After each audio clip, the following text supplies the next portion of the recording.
Hi, we'll go into the man cave of an acting teacher again. Wow, what a fantastic day again.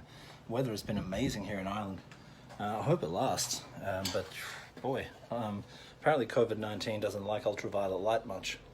Bring it, fantastic. All right, look, come on in. So I'll just sit you down here and I'll close the door.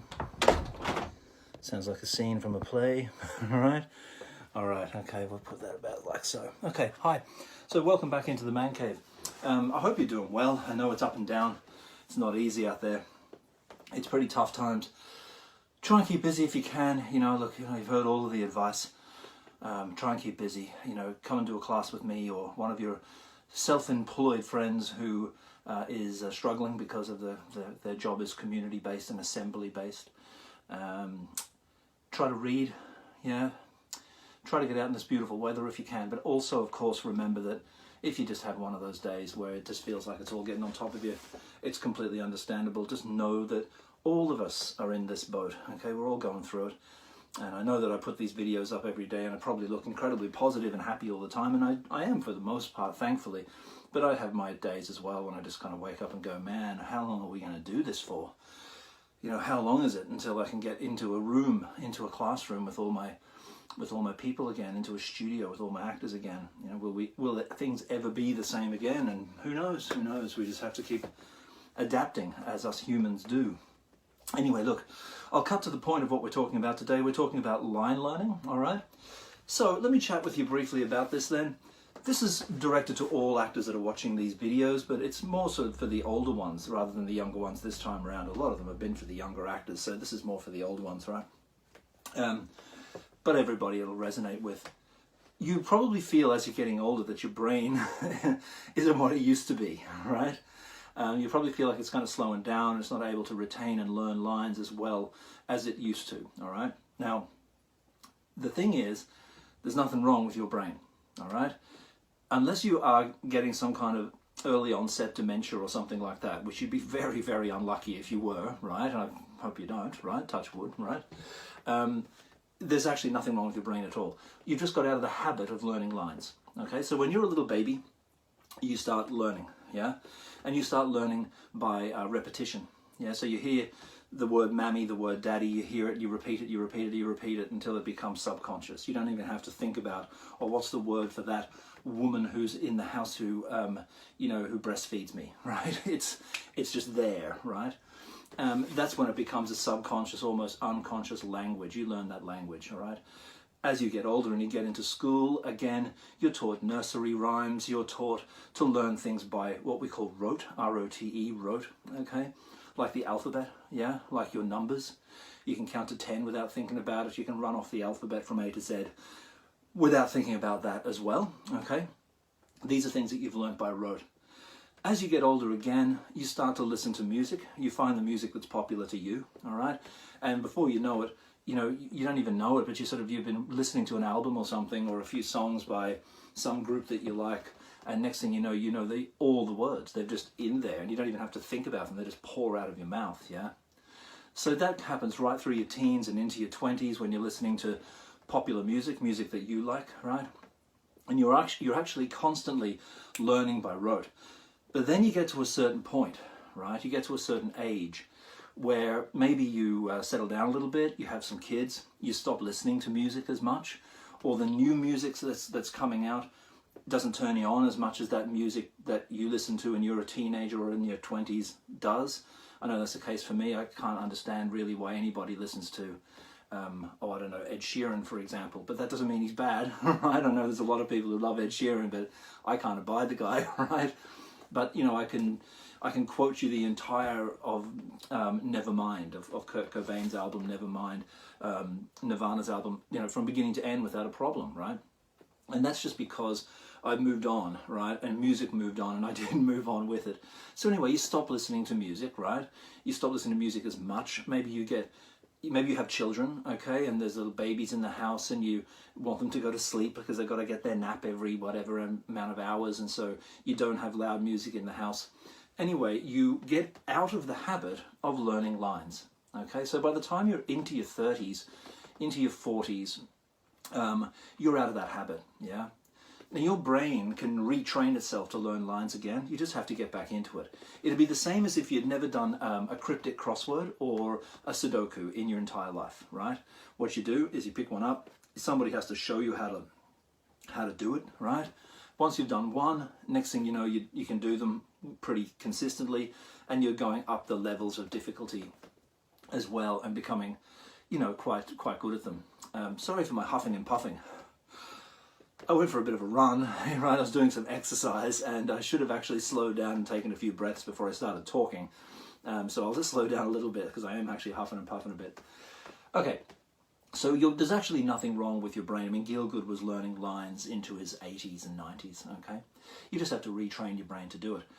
The thing about it at first, a little bit like, you know, exercising, if you haven't done it for a while and you start jogging, it's painful, it's horrible.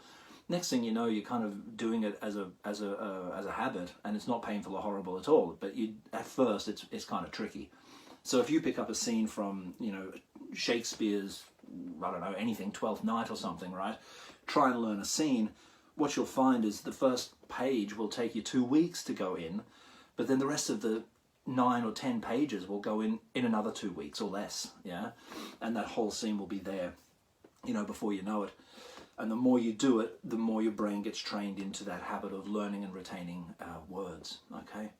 Okay, so that's the first thing. So don't worry if you're older and you think there's something wrong with your brain. There's not. You know, we have those things where we say, oh God, I went to the fridge and I opened it and I have no idea why I'm standing here. I don't know why I came to the fridge. You were doing that when you were 20, right?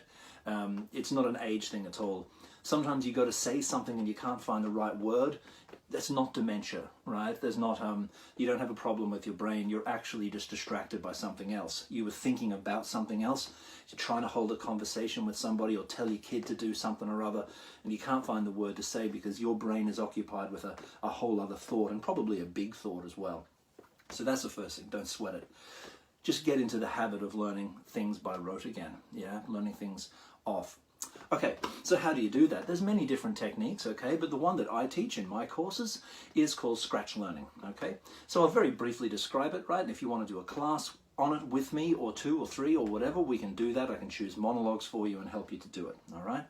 So usually, let's say a Shakespeare monologue or a Shakespeare soliloquy will be divided up into 2 different types of wording, I suppose. One is balancing scales and another is lists, okay? So Hamlet says, to be or not to be, that is the question. Whether 'tis nobler in the mind to suffer the slings and arrows of outrageous fortune, or to take arms against the sea of troubles and by opposing end them. To die, to sleep, no more, and by a sleep to say we end the heartache and the 1,000 natural shocks that flesh is heir to. 'Tis a consummation devoutly to be wished. To die, to sleep perchance to dream. Aye, there's the rub, beat change, right? For in that sleep of death, what dreams may come when we have shuffled off this mortal coil, sorry, I'm on this side of the scales, must give us pause, yeah? There's the respect that makes calamity of so long life. For, I'm getting the words wrong, but, who would bear the whips and scorns of time, the oppressor's wrong, the proud man's contumely, the pangs of disprized love, the law's delay, the insolence of office, and the spurns of patient merit of the unworthy takes when he himself might his quaitors make with a bare bodkin, okay? So you've got a list of 7 things, right? So at first, what Shakespeare does is he weighs up the scales, right? Is it this? Is it this? To be or not to be, yeah?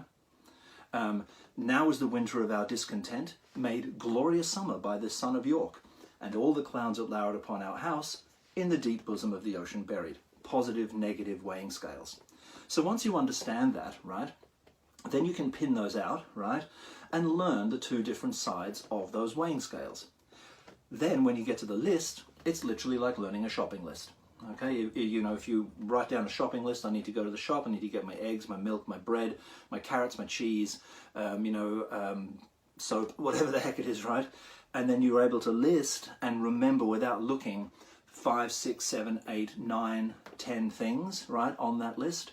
Then you're training your brain again to remember lists, all right? So with Scratch Learning, we actually break down what the structure of the monologue or the scene is, okay? Rather than just trying to learn the words, like, I suppose, you know, by sitting down and just going over them and over them and over them for hours on end. Now, the other thing that you'll notice about something like Shakespeare, and with many other monologues as well, is that it's not just words that you can learn, you can also learn imagery, all right?